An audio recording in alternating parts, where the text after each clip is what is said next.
హరిపాదం అడుగున గంగా కలిపాపం తను కడగంగా హరిపాదం అడుగున గంగా కలిపాపం తను కడగంగా కరులే కరలేని విరచాన నీల దిగిరాగా కరలా కనిపించే జలధార సరస్వతి పొంగ సుడులు తిరిగి బడిగ ఉరుకులెత్తగా చెడులు కడిగి పుణ్య ఫలము నిల్వగ శుదులు కృతులు జతులు గతులు చెలరేగా ఓంకారేశ్వరి శ్రీహరి నగరి ఇదిగోరా బదరి వైకుంఠేశ్వరి సిరికి నగరి అదిగో మహిమగిరి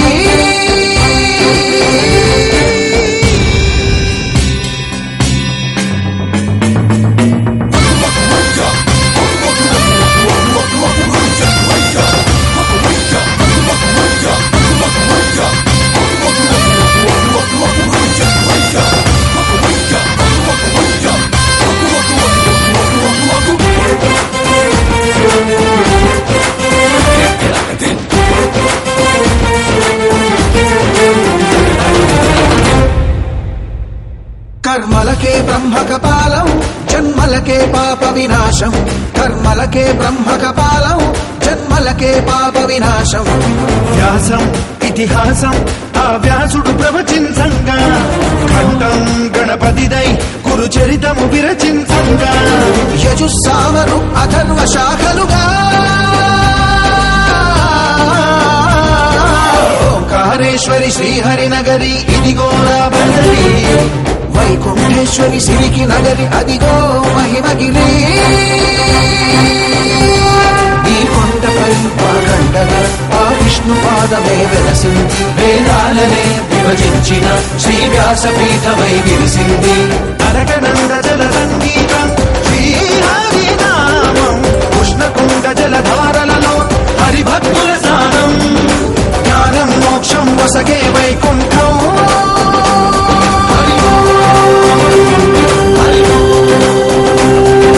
ఓంకారేశ్వరి శ్రీహరి నగరి ఇదిగోరా బదరి వైకుంఠేశ్వరి సిరికి నగరి అదిగో మహిమగిరి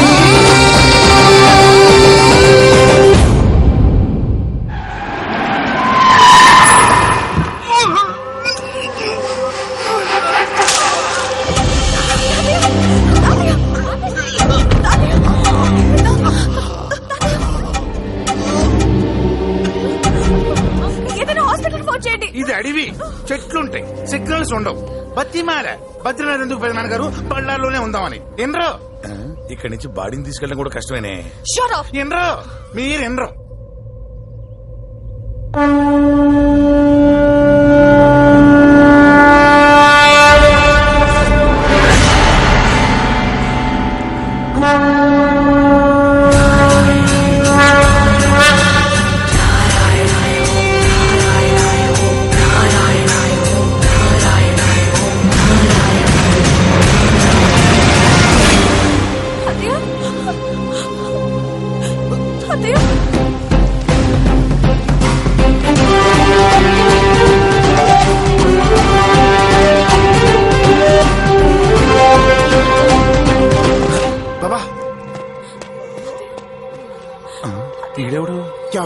ఏమైంది? మా తాతయ్య సడన్ గా అన్కాన్షియస్ అయ్యారు. Breathing problem.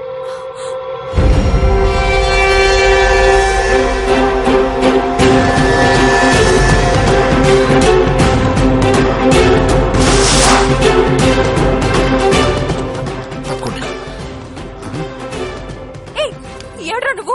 అసలే మా తాతయ్యకి లంగ్స్ ప్రాబ్లం. మట్టి వేస్తావేంటి? చెప్, ఇది నారాయణ పర్వతం మట్టి. ఇందులో అణువున శ్రీ మహావిష్ణువు.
అయ్యా,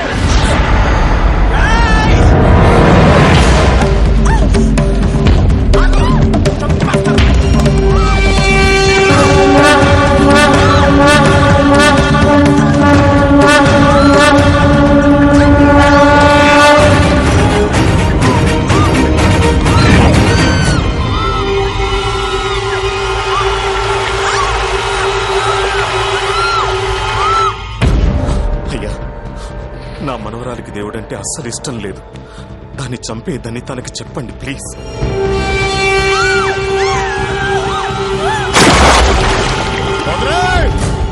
ఆ అమ్మాయిని కాపాడు, కాపాడు.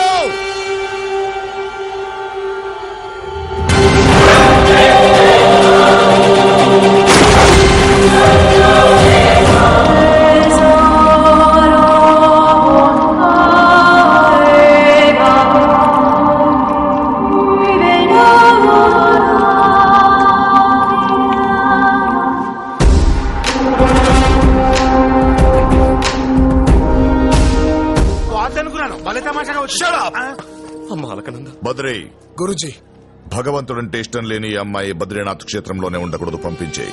పంపే ముందు ఒక్క దీపం ఆర్పినందుకు శిక్షగా 1,00,000 దీపాలు వెలిగించాలి. లక్ష అయ్యల్లా అబ్బబ్బబ్బబ్బబ్బా. దేవుణ్ణి నోరొచ్చింది ఆకలిస్తే తినడానికి, నిద్ర వస్తే ఆవులించడానికి, అంతేగాని ఇలా గుళ్ళో దీపాలు ఆపడానికి కాదు. Shut up. వినరు వినరు. ఏయ్, కూడా ఏంటి ఆ కచేరీ బ్యాచ్? పనిష్మెంట్ ఇచ్చింది ఆ అమ్మాయి ఒక్కదానికే. అమ్మా ఇప్పుడు క్రికెట్ ఉంది, ఒక్కడే ఆడాడుగా. 5 స్టార్ హోటల్లో వంట ఉంది, ఒక్కడే చేయడుగా. అంతెందుకు మన గుళ్ళో పూజలు ఉన్నాయి, ఒక పూజారే చేయడుగా. ఓ 10-15 మంది చేస్తారుగా. ఏమ్మా అలా చూస్తున్నానంటమ్మా. నేను ఎత్తి నదిలో పడేస్తే కాపాడడానికి ఒకళ్ళు వస్తారా, 10-15 మంది వస్తారా అని. అమ్మా నువ్వు ఒక్కదానేనంట, తొందరగా వెలిగించే వెళ్ళిపోదాం. వెలిగిస్తున్నానుగా.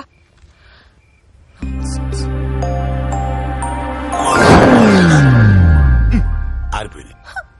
ఇలా అయితే ఎప్పుడు కవుద్ది?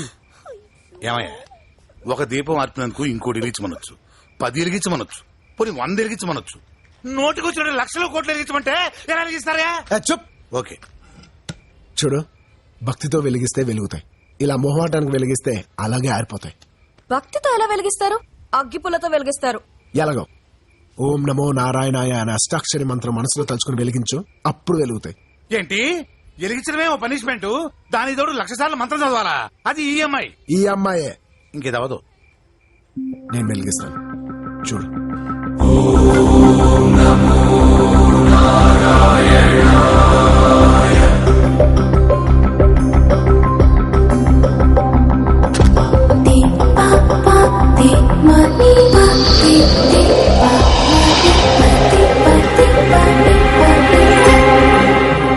అమ్మాయి ఇదేదో పని ఎలా ఉంది. నీకు నచ్చినా నచ్చకపోయినా మంత్రం అనుకుని మొత్తం వెలిగించేయి. ఆ? విను విను, ఇది ఒకటన్నా విను, తెములుతుంది. ఓం నమో నారాయణాయ.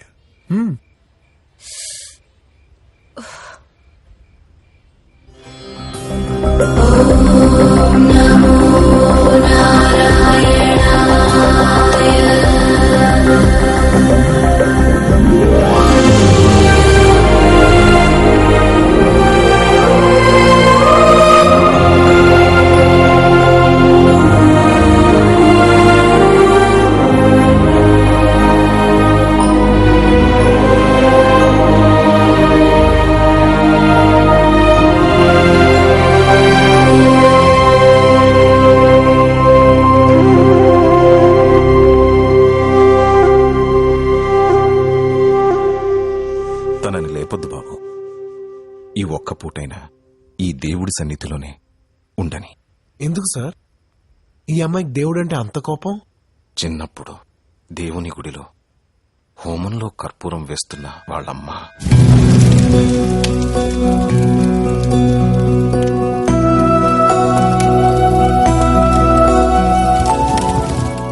ఈ రక్ష కట్టుకుంటే దేవుడు నీతో ఉన్నట్టే.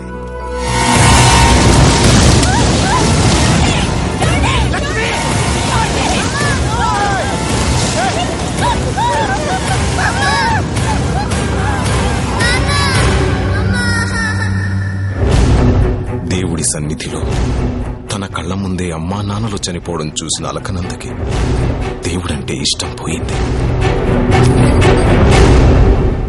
మరెందుకు సార్ దేవుడంటే ఇష్టం లేని అమ్మాయిని ఇక్కడ తీసుకొచ్చారు? అదిప్పుడు చాలా పెద్ద ప్రమాదంలో ఉందయ్యా. సర్కార్ వచ్చేస్తున్నారు.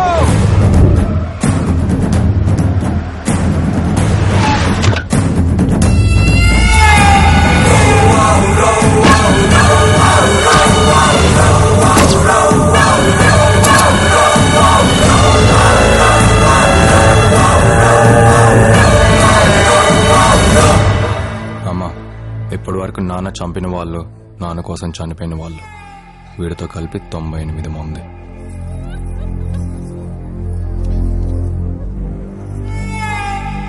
సర్కార్ ఢిల్లీలో ఉన్నారు.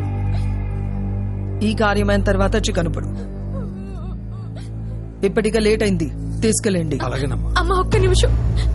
నా భర్త చావు బతుకుల్లో ఉన్నప్పుడు ఒక పెద్ద ఆయన ప్రాణం పోసాడటమ్మా.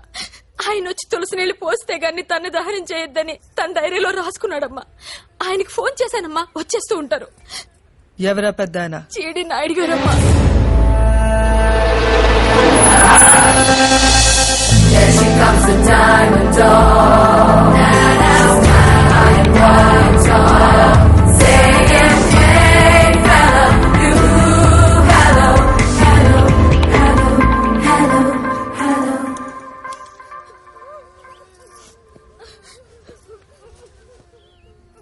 తాతగారికి ఆరోగ్యం బాగాలేదు, అందుకే నేను వచ్చాను. ఒక్కసారి మీ చేత్తో ఈ తులసి నీళ్ళు నోట్లో పోయండమ్మా. ఏ ఆ నీళ్లు పోస్తే బతుకుతాడా? ఈ పిచ్చి సెంటిమెంట్స్ నాకు నచ్చవు. నీ పిల్లల భవిష్యత్ గురించి ఆలోచించు. నేనెవరో తెలుసా? నీ మేనత్తని, ఈ రాష్ట్రాన్ని శాసించే సర్కార్ భార్యని. ఒక్కసారి నీ నోటితో అత్త అని పిలవే. చనిపోయిన నా అన్న, అదే మీ నాన్న, ఆనందపడతాడు. ఎంతో మందికి ప్రాణాలు పోసిన జీడీ నాయుడు కూతున్నని చెప్పకుండా 100 మంది ప్రాణాలు తీసిన ఒక రౌడీకి పెళ్ళానని చెప్పుకోవడానికి సిగ్గుగా లేదు? ఏ రోజైతే నువ్వు పెళ్లి పీటల మించి వెళ్లిపోయి మా తాతయ్యని అవమానించావో అప్పుడే మా కుటుంబంలో నువ్వు లేవు. జీవితంలో నిన్ను చూడకూడదనుకున్నా. ఇప్పుడు కూడా నీతో మాట్లాడినందుకు ఇరిటేటింగ్ గా ఫీల్ అవుతున్నా. నేను బతికున్నంత వరకు ఈ నోటితో నిన్ను అత్త అని పిలవడం జరగదు.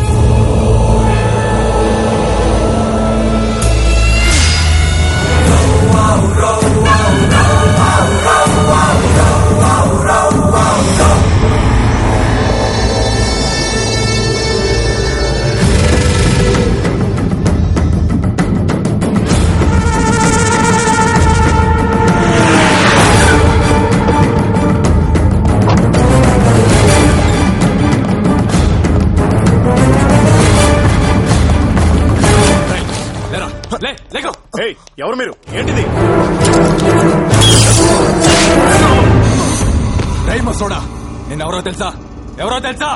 నీ ఒక్కగానొక కూతురికి, ఒక్కగానొక కొడుకుని, నీ ఆస్తి అంతస్తు పరువు ప్రతిష్టల వంక కన్నెత్తి కూడా చూడొద్దని చెప్పిందిరమ్మా అమ్మ. భర్తగా నా తండ్రి, కొడుకుగా నేను ఎంతో గౌరవంగా చూసుకుంటాను మా అమ్మని. నీ మనం